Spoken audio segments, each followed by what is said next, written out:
Hi, it's KCCK's Culture Crawl. I'm Dennis Green, and today is part 2 of my conversation with Diana Nollen, who's wrapping up a 42-year career as a writer, reporter, and editor at the Cedar Rapids Gazette, mainly covering the arts and entertainment beat. In part 1, she covered some of her most memorable celebrity interviews. We'll wrap up that part of the interview with the most fun celebrity she ever interviewed, before we move on to the joys and challenges of covering our local art scene. Here's part 2 of my chat with Diana Nollen. Okay, one more question on the interviews, on the celebrity interviews, okay. And the most fun. Tim Robbins was great fun. I've been a huge fan of his forever, and he was bringing a theater project to Hampshire a couple years ago, and it was like your heritage, your roots, your background kind of thing was an overall theme. And so I called him, and I always ask where they are that day because I never know if they're on the road, in their office, at their home office, whatever. And I said, so where are you today? Are you at home or are you out gallivanting? And he goes, gallivanting? I thought, ooh, he liked that word. But it was a really fun interview. And then I actually got to meet him. I don't usually get to meet him in person.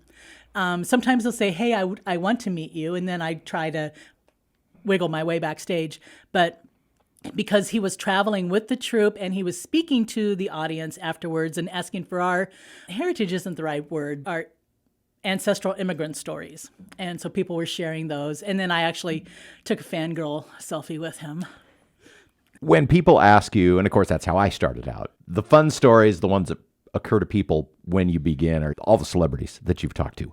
But I would argue, and the thing that I have admired the most about you is your passionate support and advocacy for our local arts community. You give the latest Orchestra Iowa or Theater Cedar Rapids or Riverside Theater, they get the same treatment as the Tim Robbins interview. I mean, you don't differentiate. That is so important because we have so much talent. I was just at my chiropractor on Monday and I said, so did you enjoy Beauty and the Beast? Because I knew he wasn't much of a musical theater guy, but his fiance was. And he goes, oh, he loved it so much. He goes, I'm sitting there going, are these professionals that they brought in or are these local people? I said, oh, they're all local. I said, Belle is like the manager at Cobble Hill. So yeah, and Gaston is a teacher. So yeah, these are the folks who walk among us, and they are so incredibly talented, and so many of them are well educated in the arts. They just choose to work here and raise families here, as opposed to being part of the really dog-eat-dog world of the East and West Coast. You've done a lot of performing in your career. Yes, I have. You were in the concert chorale for a while. We did Follies together once or twice, yep, did we not? I've been in 15 shows at TCR, and I did 4 Follies, and I was a charter member of Chorale Midwest. I sang in Cedar Rapids Concert Chorale for a very long time. I sang in Jazz Inc. I always say I've sung with most of the groups in town. And yes, I still play my saxophone. I get that out. I'm not as good as I was in college, but I still can hold my own with the Z102.9 marching Oh, that's right. band. You're in the marching band, yeah, over at Z. Yep. And with the Marion Community Band. And with the Marion Band, I got to travel. We were invited to play, the only United States band invited to play to the Austrian National Band Festival in Vienna. And then a couple years later, we played at the World's Fair in Seville. And the U.S., not booth, but whatever you call it, exhibit there, the background was painted by Peter Max. So that was very cool. As someone who participates in the arts, it has to be, as a journalist, a tricky path to walk between reporting and advocating, wanting to be honest and positive, but also needing to tell the truth. Exactly. And so when it is a local troupe that is mostly made up of volunteers, I look for the good. And then if something is really not good, I say it as nicely as possible.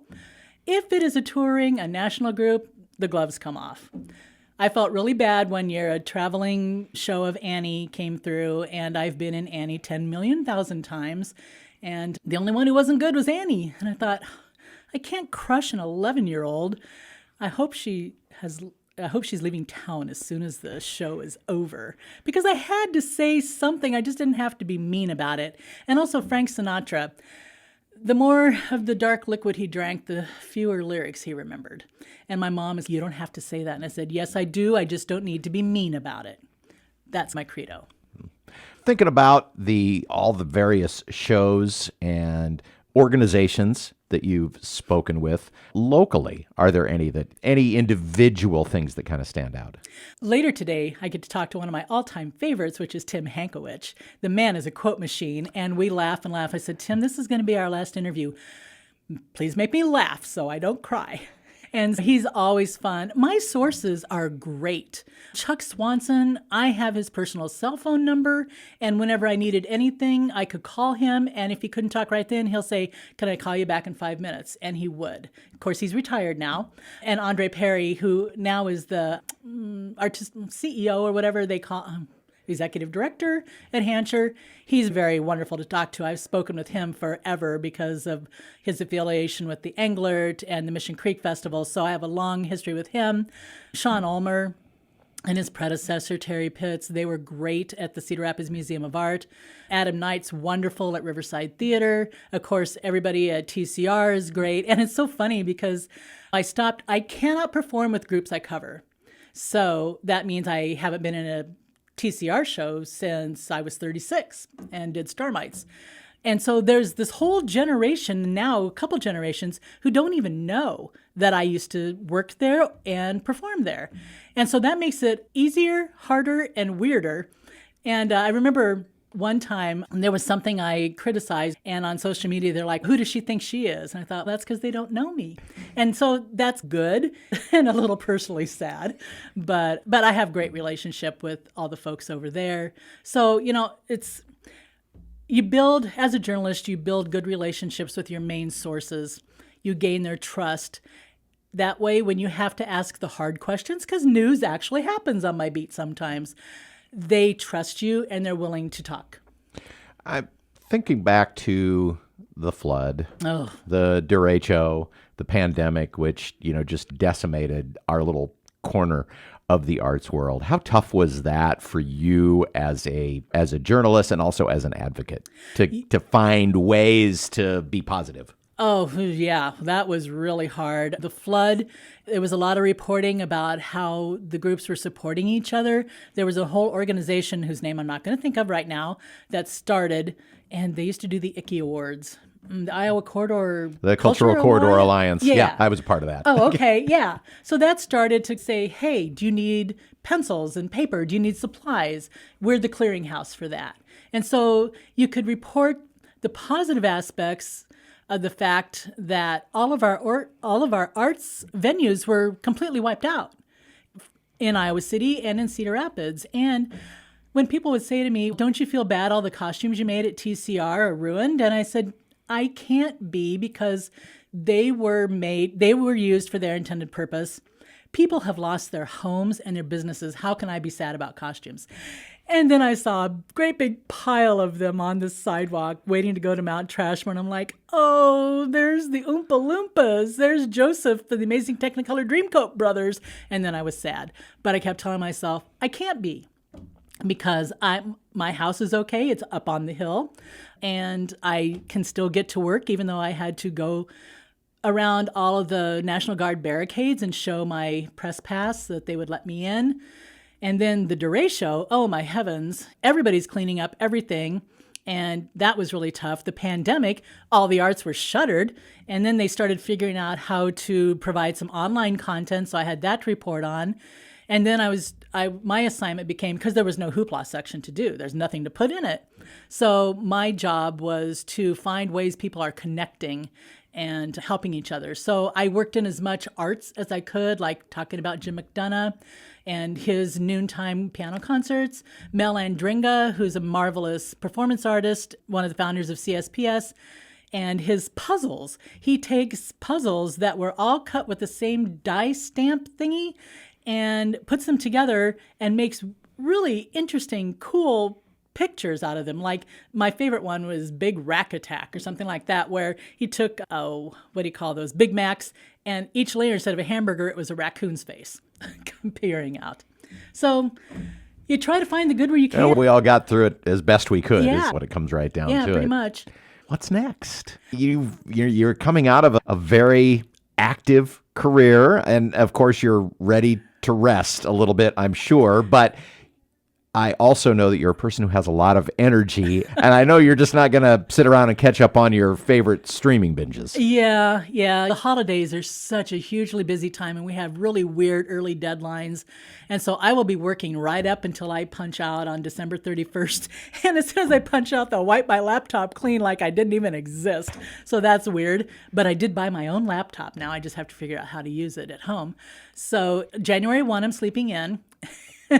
I've been asked to join the board for the Southeast Iowa Symphony, and their maestro is the older brother of one of my college friends. I'm a season ticket holder anyway, and my brother, one of his college friends, is the contrabassoon player, and so we've been going to their concerts for a long time.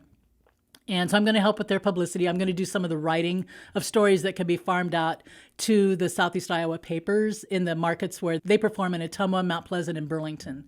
TCR has asked if I would help advise. They're going to put together a 100-year anniversary book, be probably mostly photos, but wanted to know who I thought would be good to include. And unfortunately, so many of the people who came before me are gone. Oh, we've lost so many over the last couple of years. Losing David Bolt and David Carey within months of each other, that's just heartbreaking, and so much history lost. I'm going to help with that. I'm going to work on me. I'm going to get back in the pool and swim, and then when I feel like I'm not going to croak, I'll go back to the gym. I'm going to move down to the farm in the spring. It's just 2 hours away. I'll be coming back a lot. I'm still president of my literary club. I'm still involved in my music literary club. So, it's not far. I'm glad to hear that you're going to continue to do a little bit of writing and a little bit of work like that, because we just need more Diana Nollen words. Oh, thank you. In our lives, definitely. I'm not ready for that to end. Oh, thanks. Diana, it's been great having you on the show. Thank you so much. Oh, thank you for asking. And again, I just have really been pleased and honored to get to know you and work with you all these years. You've written a few stories about KCCK. Yes, I have. As time has gone by. And we've always been appreciative of that. And I just want to say thank you for being here, and thank you for everything you've done for all of us. And I hope that our paths continue to cross. Thanks again for being with me. You bet. You can hear The Culture Crawl live on the radio most weekdays at 10:30, on demand at kcck.org/culture, or subscribe using your favorite podcast player. Watch our videos on the KCCK Facebook and YouTube channels. Our producer is Lydia Kilgore. The Culture Crawl theme is composed by Vivian Shanley. I'm Dennis Green, and I'll talk to you later.